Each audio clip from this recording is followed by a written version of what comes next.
नमस्कार किसान भाइयों, मैं डॉक्टर सूर्य प्रताप सोनकर, वरिष्ठ कृषि वैज्ञानिक, कृषि विज्ञान केंद्र बक्सा जौनपुर, संचालित आचार्य नरेंद्र कृषि एवं प्रौद्योगिकी विश्वविद्यालय कुमारगंज अयोध्या। हाईटेक नर्सरी में हमारे पास दो चेंबर होते हैं। एक चेंबर होता है जो सीड जर्मिनेशन चेंबर कहा जाता है। तो आप ये देख रहे हैं कि ये सीड जर्मिनेशन चेंबर हमारा है। वहाँ पे सीड सोइंग मशीन लगी हुई है। उस मशीन से फिर हमारा जो सीड है बुआई से 8 से 10 दिन तक हम उसको सीड जर्मिनेशन चेंबर में रखते हैं। एक ऐसा वातावरण देते हैं कि जिसमें वो सीड जो है जर्मिनेशन हो जाता है। उसके बाद दूसरी जो इकाई होती है वो हार्डनिंग चेंबर की होती है। मतलब कि सीड जर्मिनेशन के बाद हमको पौधे को वातावरण में ले जाने के लिए हार्ड करना होता है, मजबूत करना होता है। जो एक इसका वातावरण या अलग होता है, इसमें अलग टेम्परेचर होता है, मेंटेन करते हैं। और जो हार्डनिंग चेंबर है वो प्रकृति के उससे मिलता जुलता होता है, तो हम उसको हार्डनिंग चेंबर में ले जाते हैं। और ले जाने के बाद जब पौधा हमारा 10 से 1 हफ्ते तक और मजबूत हो जाता है, तब वो हम किसान भाइयों के बीच में उसको सेल आउट कर देते हैं। हाईटेक नर्सरी लोगों की ज़रूरत भी है। हाईटेक नर्सरी में हम लोग तमाम प्रकार के सब्जियों की नर्सरी तैयार करते हैं, जिसमें कम लागत में और कम समय में ज़्यादा से ज़्यादा नर्सरी तैयार होती है। और हाईटेक की एक भी बात है कि जो भी नर्सरी तैयार होती है वो मोर्टेलिटी मतलब कम होती है। जैसे हमारे बहुत से किसान भाई परंपरागत तरीके से नर्सरी तैयार करते हैं, चाहे वो बैगन की करते हो, टमाटर की करते हैं, गोभी की करते हैं, तमाम नर्सरियां तैयार करते हैं। जब नर्सरी तैयार होती है तो तैयार नर्सरी को जब बाहर निकलते हैं तो उसमें हमारे किसान भाई के 15 से 20% नर्सरी मर जाती है, वो जड़ें टूट जाती हैं, जिनके कारण वो जो हम ट्रांसफर करते हैं तो पूर्ण रूप से नहीं लग पाती हैं। इस हाईटेक में तैयार नर्सरी को खराब होने के चांस ना के बराबर होते हैं। तो ये देखा जाए तो हमारे लिए, किसान भाइयों के लिए बहुत ही एक अच्छी तकनीक है। फिलहाल ये है कि ये तकनीक काफ़ी महंगी भी है, समस्त किसान भाइयों के लिए ये उपयोगी नहीं है। और नर्सरी में आप देख रहे हैं कि इसमें सबसे बात क्या है कि लेबर चार्ज हमारा बहुत कम लगता है।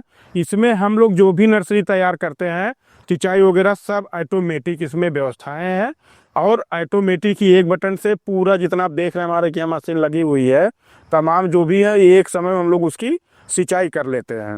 और हाईटेक नर्सरी हमारे जनपद जौनपुर में अभी एक ही लगी हुई है। आसपास के किसानों को इसका बहुत लाभ मिल रहा है।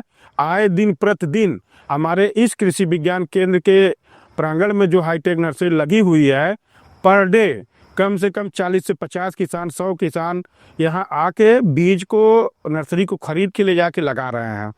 और इसमें लागत के साथ साथ जितनी भी अभी आप देख रहे हैं नर्सरियाँ हमारी लगी हुई हैं, इसमें टमाटर की है, मिर्च की है, बैगन की है, और बहुत सी हमारी नर्सरियाँ बिक भी चुकी हैं। तो अभी ये देखने में आया है कि जितना हम लोगों ने किसानों को दिया है उसका रिस्पांस काफ़ी अच्छा हम लोगों को प्राप्त हुआ है। तो ये नर्सरी का हम तो कहेंगे किसान भाई, आप लोग हाईटेक नर्सरी में भी जहाँ पे आपके यहाँ उपलब्ध हो, उसको बीज के उसके नर्सरी को लेके आप उसका ट्रांसप्लांट करिए। और इसका रिजल्ट बहुत अच्छा है। जो प्राकृतिक ढंग से भी हम लोग इसमें पूरी इसकी तैयारी कर लेते हैं। आप देख रहे होंगे कि प्राकृतिक तरीके से जो भी हमारे इंसेक्ट या कीड़े होते हैं, हम लोग उसका भी इसमें प्रबंधन कर ले रहे हैं। क्योंकि देखिए आप, हमारे पास ये ब्लू ट्रैप है, येलो ट्रैप है। तो ये जो भी हम नर्सरी हम लोग तैयार इसमें होती है एकदम प्राकृतिक ढंग से होती है। क्योंकि आज हम किसान भाई समझ रहे हैं कि जो भी हम लोगों की भोजन की थाली है वो आज देखा जाए तो सब्जियों के क्षेत्र में ही सबसे ज़्यादा हमारी भोजन की थाली जहर युक्त पाई जा रही है। अगर हमारे यहाँ हमारे किसान भाई उन्नत प्रजातियों के नर्सरी प्राप्त करते हैं और प्राकृतिक ढंग से सब्जी का उत्पादन करते हैं, तो जो आज हमारे मनुष्यों के शरीर में तमाम प्रकार के रोग उत्पन्न हो रहे हैं, हम उसको कंट्रोल कर लेंगे। क्योंकि सबसे ज़्यादा जहर युक्त या जो हम रासायनिक खादों का, दवाओं का प्रयोग सब्जियों में ही करते हैं।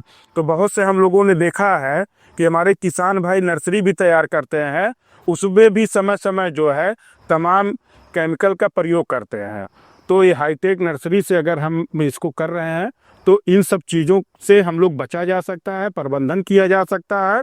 और खाने का जो भी हमको अगर शुद्ध मिलता है, चाहे पशुओं को हो, आप मानव को हो, अगर खाना शुद्ध मिलेगा तो हमारा शरीर भी स्वस्थ रहेगा और हमारा वातावरण भी शुद्ध रहेगा। बहुत बहुत धन्यवाद।